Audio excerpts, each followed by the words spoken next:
नमस्कार, मी रुचिता. ॲग्रोनमध्ये आपल्या सर्वांचं स्वागत. आपण आजच्या ॲग्रोवन शेत मार्केट पॉडकास्टमधून महत्त्वाच्या 5 शेतीमाल बाजाराचा आढावा घेणार आहोत. आज आपण कापूस, कांदा, मका, तूर आणि पपई बाजाराची माहिती घेणार आहोत. देशात सीसीआयची कापूस खरेदी आजपासून बंद झाली आहे. आज शनिवार असल्याने बाजारातील आवकही कमी होती. त्यामुळे सीसीआयच्या खरेदी बंदचा बाजारावर फारसा परिणाम जाणवला नाही. त्यामुळे बहुतांश बाजारांमध्ये कापसाचा भाव स्थिरावला होता.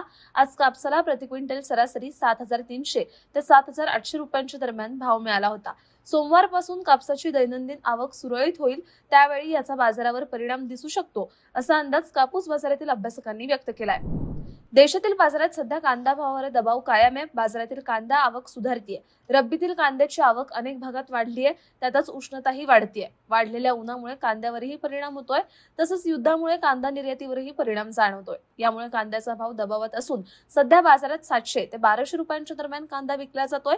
देशातील मोठ्या बाजारांमध्ये कांद्याची आवक वाढलेली आहे. राज्यातील कांदा आवक आणखी सुधारण्याची शक्यता आहे. त्यामुळे कांद्याच्या भावावरील दबाव कायम राहील, असा अंदाज कांदा बाजारातील अभ्यासकांनी व्यक्त केलाय.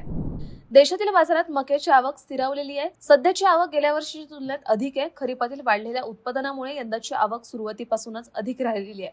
तर रब्बी हंगामातही मक्याची लागवड वाढलेली आहे. यामुळे पुढील काळातही मक्याची आवक चांगली राहण्याची शक्यता आहे. सध्या मका देशातील बाजारात सरासरी 1,400 ते 1,800 रुपयांच्या दरम्यान विकला जातोय. मक्याची आवक पुढील काळातही चांगली राहण्याची शक्यता आहे. तर मक्याला यंदा इथेनॉल कडून कमी उठाव मिळालेला आहे. यामुळे मका भाव आणखी काही दिवस दबावातच राहू शकतात, असा अंदाज मका बाजारातील अभ्यासकांनी व्यक्त केलाय. देशातील बाजारात मागील काही दिवसांपासून तुरीचा भाव स्थिरावलाय. तुरीची आवक कमी झालेली आहे. तर यंदाही उत्पादन कमीच आहे. आयातही सध्या युद्धामुळे काहीशी प्रभावित झाली आहे. मात्र पुढील काळातही आयात होण्याची शक्यता कायम आहे. यामुळे तुरीचा भाव देशातील बाजारात स्थिरावलाय.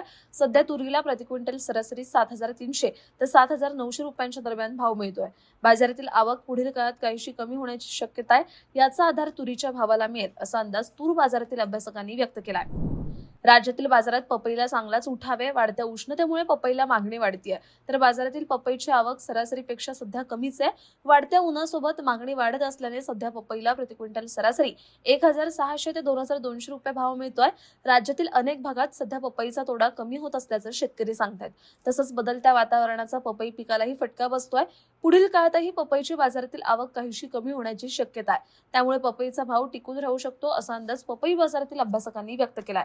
दररोज संध्याकाळी 5 वाजता आपण 5 महत्त्वाच्या शेतीमाल बाजाराचा आढावा घेत असतो. त्यामुळे ॲग्रोवनला सबस्क्राईब आणि फॉलो करायला विसरू नका.